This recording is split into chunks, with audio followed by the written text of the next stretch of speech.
ఇవాళ అసెంబ్లీ అభ్యర్థుల జాబితాను విడుదల చేయనున్నారు వైసీపీ అధినేత జగన్. లోటస్ పాండ్ నివాసం నుంచి బయలుదేరిన జగన్ కాసేపట్లోనే ఇడుపులపాయకు చేరుకోనున్నారు. వైఎస్ఆర్ సమాధి వద్ద నివాళులర్పించాక అక్కడ అభ్యర్థుల జాబితాను విడుదల చేయనున్నారు. దీనికి సంబంధించి మరిన్ని డీటెయిల్స్ లోటస్ పాండ్ నుంచి అందించేందుకు దినకర్ అలాగే ఇడుపులపాయ నుంచి శర్మ సిద్ధంగా ఉన్నారు. ముందుగా దినకర్, ప్రస్తుతం ఇడుపులపాయకు బయలుదేరినట్టుగా జగన్ తెలుస్తోంది. ఈ రోజు జగన్ టూర్ షెడ్యూల్ మొత్తం ఏ విధంగా ఉండబోతోంది? అలాగే మొత్తం అన్ని స్థానాలకు రిలీజ్ చేస్తారా? ఏమన్నా పెండింగ్ లో పెట్టే అవకాశం ఉందా? ఎటువంటి సమాచారం ఉంది దినకర్? బ్రేకింగ్ న్యూస్ చూస్తున్నాం. 10:26 వైఎస్ఆర్ కాంగ్రెస్ పార్టీ యొక్క రెండో జాబితా, అంటే నిన్న రాత్రి 9 మంది పార్లమెంట్ అభ్యర్థులకు సంబంధించినటువంటి జాబితాను వైఎస్ఆర్ కాంగ్రెస్ పార్టీ నేతలు ప్రకటించారు. రాత్రి వేమూరి ప్రభాకర్ రెడ్డి 9 మంది పార్లమెంట్కి సంబంధించినటువంటి అభ్యర్థులను ప్రకటించారు. ఈ రోజు ప్రకటించేది రెండో జాబితాగా మనం పరిగణించాల్సి ఉంటుంది. అయితే శారదాపీఠం పరిపూర్ణానంద స్వామి ఆశ్రమం నుంచి వచ్చినటువంటి ముహూర్త బలం ప్రకారమే వైఎస్ఆర్ కాంగ్రెస్ పార్టీ తమ అభ్యర్థులను ప్రకటించాలని స్పష్టమైనటువంటి ఒక నిర్ణయం తీసుకున్నటువంటి నేపథ్యంలో రాత్రి 9:15 9 మంది అభ్యర్థుల జాబితాను రిలీజ్ చేయడం జరిగింది. అయితే మరి కాసేపట్లో అంటే 10:26 ఇడుపులపాయలో వైఎస్ఆర్ కాంగ్రెస్ పార్టీ అధ్యక్షుడు జగన్మోహన్ రెడ్డి తన తండ్రి రాజశేఖర రెడ్డి యొక్క సమాధిని దర్శించిన తర్వాత అభ్యర్థుల జాబితాను విడుదల చేయాలని చెప్పి కూడా స్పష్టమైనటువంటి నిర్ణయం తీసుకున్నారు. కాసేపటి కిందటే ఆయన లోటస్ పాండ్ నుంచి కీలకమైనటువంటి పార్టీ నేతలతో సహా కలిపి ప్రత్యేకమైనటువంటి హెలికాప్టర్లో బేగంపేట నుంచి కూడా బయలుదేరి ఇడుపులపాయకు చేరుకున్నారు. అక్కడికి చేరుకుంటారు. ఆ తర్వాత అక్కడ జాబితాను విడుదల చేసిన తర్వాత ఆయన ఒక అరగంట పాటు అక్కడ స్పెండ్ చేస్తారు. ఆ తర్వాత ప్రత్యేక చాపర్లో నర్సీపట్నం చేరుకుంటారు. నర్సీపట్నం నుంచి వైఎస్ఆర్ కాంగ్రెస్ పార్టీ ఎన్నికల ప్రచారం ప్రారంభమవుతుంది. దీనికి సంబంధించి జగన్మోహన్ రెడ్డి అక్కడి నుంచి ప్రారంభించాలని నిర్ణయం తీసుకున్నటువంటి నేపథ్యంలో దీనికి కూడా ముహూర్తం నిర్ణయించడం జరిగింది. అయితే మార్చి 16వ తారీఖున గురుజాల నుంచి ప్రచారం చేపట్టాలని నిర్ణయం తీసుకున్నారు. అయితే అదే రోజున తెల్లవారుజామున ఆయన చిన్నాన్న వైఎస్ వివేకానంద రెడ్డి అకస్మాత్తుగా హత్యకు గురి కావడంతో ఆ నిర్ణయాన్ని వాయిదా వేశారు. ఈ రోజు నుంచి కూడా జగన్మోహన్ రెడ్డి యొక్క ప్రచారం ప్రారంభం కాబోతుంది. ఆయన ఇడుపులపాయల అభ్యర్థులని ప్రకటించబోతున్నారు. వైఎస్ఆర్ కాంగ్రెస్ పార్టీ రెండవ జాబితా ప్రకారం 175 మంది అసెంబ్లీ సంబంధించినటువంటి అభ్యర్థులని, ఆ తర్వాత 16 మంది పార్లమెంట్ అభ్యర్థులను కూడా ప్రకటించాలని చెప్పి నిర్ణయం తీసుకుంది. నిన్న 9 మంది పార్లమెంట్ అభ్యర్థుల్ని ప్రకటించారు. అంతా ఉత్కంఠగా ఉన్నారు. ఇప్పటికే సిట్టింగులకు 40 మందికి స్థానాలు కన్ఫర్మ్ చేయగా దాదాపు 135కు సంబంధించినటువంటి అభ్యర్థులు ఎవరై ఉంటారన్న దానికి సంబంధించి కూడా పార్టీకి సంబంధించినటువంటి అభ్యర్థులంతా ఉత్కంఠగా ఎదురు చూస్తున్నటువంటి పరిస్థితి ఉంది. నిన్న సాయంత్రం 5 గంటల ప్రాంతంలో జగన్మోహన్ రెడ్డి గవర్నర్ను కలిసి వచ్చిన తర్వాత తొలి జాబితా ఎమ్మెల్యేలను కూడా ఖరారు చేయాలని చెప్పి నిర్ణయం ప్రకటించాలని చెప్పి నిర్ణయం తీసుకున్నారు. అయితే శారదా మఠం నుంచి వచ్చినటువంటి గైడ్ లైన్స్ ప్రకారం మాత్రం ఈ రోజు 10:26 ఇడుపులపాయలు అయితే బాగుంటుందని చెప్పి నిర్ణయం తీసుకోవడంతో రాత్రి ముహూర్త బలం ప్రకారం అయితే 9:15కి ప్రకటించారు. ఈ రోజు మాత్రం 10:26కి ప్రకటించాలని చెప్పి నిర్ణయం తీసుకున్నారు. అసెంబ్లీ అభ్యర్థులని ఏకదాటిగా 175 మందిని ప్రకటించాలని చెప్పి కూడా వైఎస్ఆర్ కాంగ్రెస్ పార్టీ అధ్యక్షుడు జగన్మోహన్ రెడ్డి నిర్ణయం తీసుకున్నారు. అసంతృప్తులు, ఆ తర్వాత ఎవరైతే సీట్లు రాని వాళ్ళు, పార్టీ పడినా కానీ సీట్లు రాని వాళ్లకు బుజ్జగించే ప్రయత్నాలు చేశారు. ఎమ్మెల్సీ సీటు ఇస్తాము, సామాజిక వర్గాల ప్రకారం సీట్లను కేటాయించడం జరిగిందని చెప్పి కూడా జగన్మోహన్ రెడ్డి బుజ్జగించే ప్రయత్నం ఈ రోజు తెల్లవారుజామున వరకు చేశారు. అయితే వినటువంటి అభ్యర్థులు పార్టీని వీడాలని కొద్దిమంది నిర్ణయం తీసుకున్నా కానీ వాళ్ళకు సంబంధించినటువంటి వారితో చర్చలు జరిపే ప్రయత్నాలు కూడా జరుగుతున్నటువంటి పరిస్థితి వైఎస్ఆర్ కాంగ్రెస్ పార్టీలో నెలకొని ఉంది. బేగంపేట ఎయిర్పోర్ట్ నుంచి దాదాపు 2 ప్రత్యేక విమానాల్లో వైఎస్ఆర్ కాంగ్రెస్ పార్టీకి సంబంధించినటువంటి నేతలంతా కూడా కలిసి వెళ్లారు. వారంతా మరి కాసేపట్లో, అంటే అందుతున్నటువంటి సమాచారం ప్రకారం అయితే 9:30 గంటలకు అక్కడికి చేరుకుంటారని కూడా మనకు అందుతున్నటువంటి సమాచారం. అక్కడి నుంచి ఇడుపులపాయకి వెళ్తారు, కడప నుంచి ఇడుపులపాయకి 45 నిమిషాల్లో వెళ్తారు. ఆ తర్వాత అనుకున్న ముహూర్త బలం ప్రకారం 10:26 విడుదల చేయాలని భావిస్తున్నటువంటి పరిస్థితి ఉండడంతో జగన్ ఇక్కడి నుంచి ముఖ్యంగా 8:30 వెళ్ళాలనుకున్నారు. అయితే 7:45 8 గంటల ప్రాంతంలో ఆయన బయలుదేరి వెళ్ళడం జరిగింది. సో చూస్తే మరి కాసేపట్లో ఇడుపులపాయకి చేరుకుంటారు. ఇడుపులపాయకి చేరుకున్న తర్వాత వైఎస్ఆర్ కాంగ్రెస్ పార్టీ అభ్యర్థులకు సంబంధించినటువంటి 175 అసెంబ్లీ నియోజకవర్గాలను, ఆ తర్వాత 16 పార్లమెంటు సంబంధించినటువంటి అభ్యర్థుల జాబితాను కూడా జగన్మోహన్ రెడ్డి ప్రకటించారు. రాత్రి ప్రకటించినటువంటి పార్లమెంట్ అభ్యర్థులు జగన్మోహన్ రెడ్డికి థ్యాంక్స్ చెప్పడానికి కొద్దిమంది ఇడుపులపాయకి వెళ్లారు. మరికొద్దిమంది అభ్యర్థులు అక్కడే వారి నియోజకవర్గాల్లో ఉండి ప్రచారం చేసుకోవాలని చెప్పి జగన్ స్పష్టమైనటువంటి ఒక ప్రకటన వారికి చెప్పడంతో కొద్దిమంది అక్కడే ఉన్నటువంటి పరిస్థితి ఉంది. సో మరి కాసేపట్లో 175 నియోజకవర్గాలకు సంబంధించినటువంటి అభ్యర్థులను జాబితా విడుదల చేస్తారని చెప్పి పార్టీకి సంబంధించినటువంటి నేతలు చెబుతున్నారు. 16 మంది పార్లమెంటుకు సంబంధించి కూడా కొద్దిగా ఖరారు చేసే విషయంలో ఉన్నారు. శ్రీకాకుళం నుంచి 2 పేర్లు పరిశీలనలో ఉన్నాయి పార్లమెంటు స్థానానికి. కిల్లి కృపారాణి, ఆ తర్వాత దువ్వాడ శ్రీనివాసు, ఆ తర్వాత విజయనగరానికి సంబంధించి బొత్స ఝాన్సీ పేరు ప్రముఖంగా వినిపిస్తున్నటువంటి పరిస్థితి ఉంది. ఆ తర్వాత శ్రీకాకుళం నుంచి బొత్స తర్వాత విజయనగరం తర్వాత అరకు పార్లమెంటుకు సంబంధించి రాత్రే గొట్టేటి మాధవిని ఖరారు చేశారు. విశాఖపట్నం సంబంధించి ఎంబీవి సత్యనారాయణ, ఆ తర్వాత గేదెల శ్రీనుబాబు పేరు కూడా ప్రస్తుతం వినపడుతున్నటువంటి పరిస్థితి ఉంది. ఆ తర్వాత తూర్పుగోదావరి జిల్లాకు సంబంధించి పార్లమెంటు ఏదైతే ఉందో దానికి వంగా గీత పోటీ చేస్తారని కూడా నిన్న ప్రెస్ మీట్ లో చెప్పడం జరిగింది. ఆ తర్వాత అమలాపురం నుంచి చింత అనురాధ ఎవరైతే ఉన్నారో రాత్రి ప్రకటించినటువంటి పరిస్థితి ఉంది. ఒక నర్సాపురం పార్లమెంటుకు సంబంధించి కూడా రఘురామకృష్ణంరాజు ఆల్రెడీ ప్రకటించారు. ఆయన ఇప్పటికే పని చేసుకుంటున్నటువంటి పరిస్థితి ఉంది. ఏలూరు పార్లమెంటుకు సంబంధించి కొన్ని ప్రయత్నాలు జరుగుతున్నాయి. గతంలో మాజీ మంత్రిగా ఉన్నటువంటి ఒకరిని పార్టీలోకి తీసుకురావాలని చెప్పి జగన్మోహన్ రెడ్డి అనుచరులంతా కూడా ప్రయత్నిస్తున్నటువంటి పరిస్థితి ఉంది. అయితే చర్చలు కానీ సఫలమైతే ఈ చివరి నిమిషంలో ఉన్న కోటగిరి శ్రీధర్ బదులు వేరే వ్యక్తి కూడా వచ్చి చేరే అవకాశం ఉంది.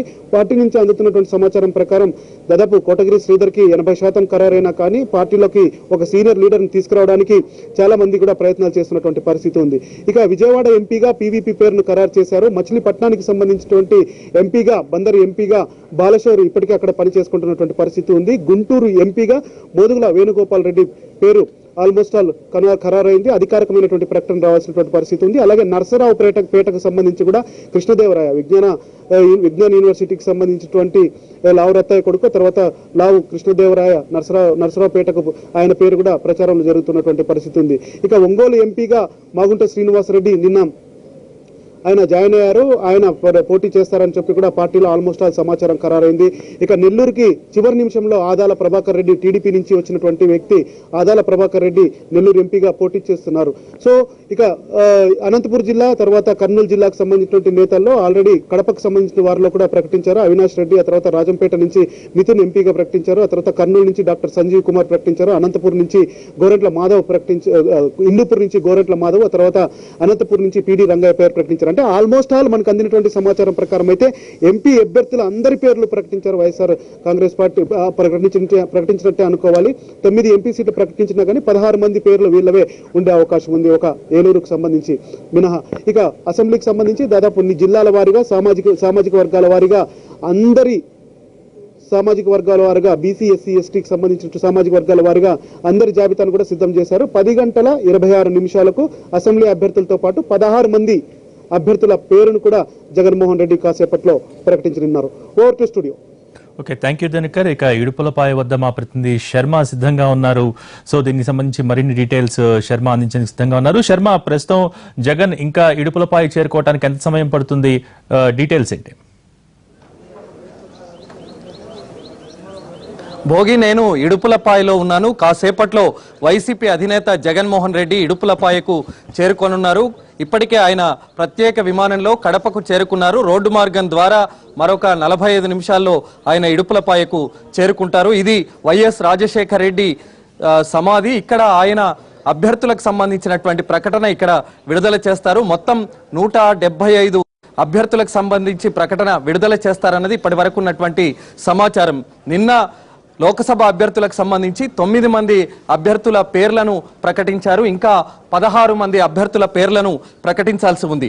మరి కాసేపట్లో అభ్యర్థుల ప్రకటన నిన్న స్వామి స్వరూపానందేంద్ర స్వామి ఇచ్చినటువంటి ఆ ముహూర్తం మేరకు 9 మంది అభ్యర్థుల ప్రకటన చేశారు. ఇవాళ 10 గంటల 26 నిమిషాలకు 175 దాదాపు అభ్యర్థుల అసెంబ్లీ అభ్యర్థుల ప్రకటన, అలాగే లోకసభ అభ్యర్థుల ప్రకటన జరిగేటువంటి అవకాశం కనిపిస్తోంది. ఇదే స్థలం దగ్గర ఆయన అభ్యర్థులను ప్రకటిస్తారు. ఇక్కడి నుంచి ఆ అభ్యర్థులు ప్రకటించిన తర్వాత ఆయన నేరుగా విశాఖపట్నం వెళ్తారు. ఎన్నికల ప్రచార సభలో మొదటి సభలో ఆయన పాల్గొంటారు. దానికి సంబంధించి అన్ని ఏర్పాట్లు కూడా ఇక్కడ పూర్తయ్యాయి.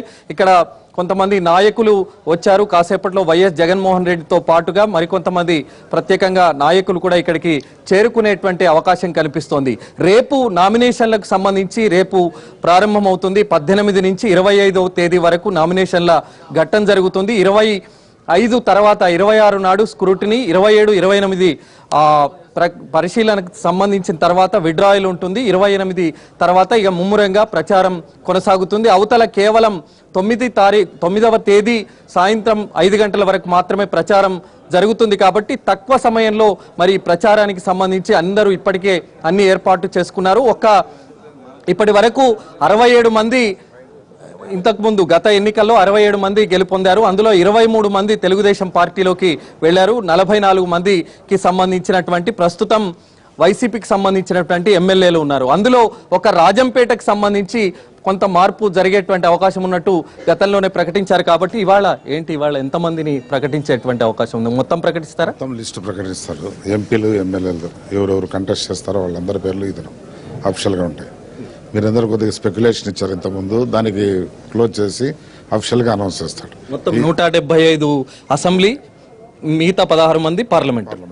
ఆల్రెడీ 9 రిలీజ్ చేస్తారు పార్లమెంటుకు, ఇంకా 16 మొత్తం 25 అయిపోతుంది. అంటే ఈ దినంతో టోటల్ లిస్ట్ అనౌన్స్ అవుతుంది.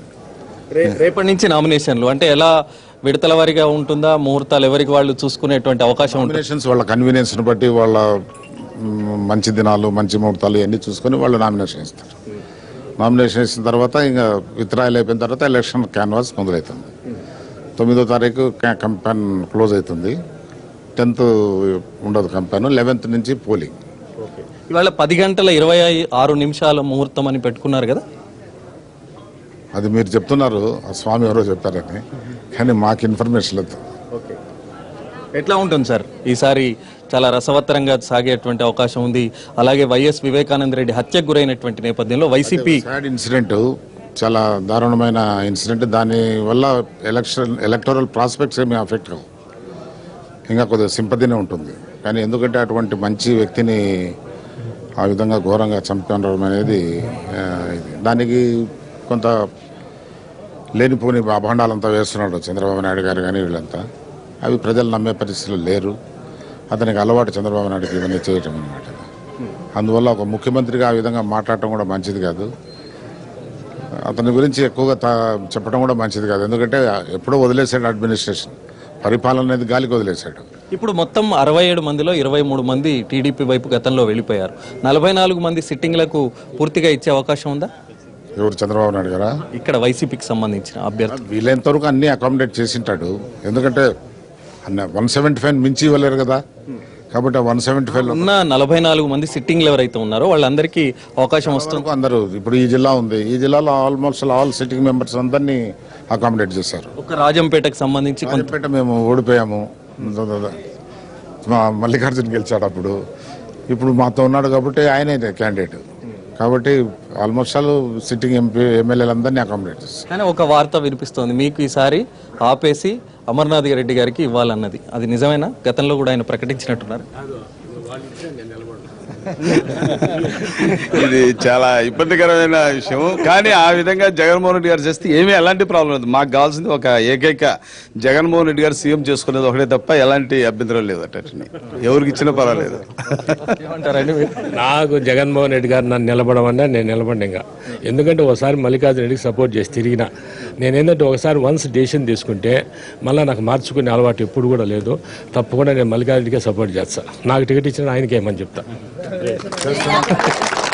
ఇది కాసేపట్లో అభ్యర్థుల ప్రకటనకు సంబంధించి విడుదల కాబోతోంది. మరి జగన్మోహన్ రెడ్డి ఇక్కడికి వస్తారు. అక్కడ ఆయన సమాధి దగ్గర, రాజశేఖర రెడ్డి సమాధి దగ్గర ఆయన కొంతసేపు ఉంటారు. ఆ తర్వాత అభ్యర్థుల ప్రకటనకు సంబంధించి విడుదల చేస్తారు. ఇక్కడ 11 గంటలకు ఆయన ఇక్కడి నుంచి బయలుదేరి వైజాగ్ వెళతారన్నది ఇప్పటి వరకు ఉన్నటువంటి సమాచారం. కాసేపట్లో వైఎస్ జగన్మోహన్ రెడ్డి వచ్చిన తర్వాత అందరూ ఆసక్తిగా ఎదురు చూస్తున్నటువంటి 175 ఎమ్మెల్యే అభ్యర్థుల ప్రకటనకు సంబంధించి, అలాగే మిగతా నిన్న 9 మంది లోక్సభ అభ్యర్థులకు సంబంధించి ప్రకటన విడుదల చేశారు. ఇంకా 16 మందికి సంబంధించినటువంటి అభ్యర్థుల ప్రకటన కూడా, ఆ ఎమ్మెల్యే అభ్యర్థులతో పాటు ఆ ప్రకటన కూడా విడుదలయ్యేటువంటి అవకాశం మనకు కనిపిస్తుంది.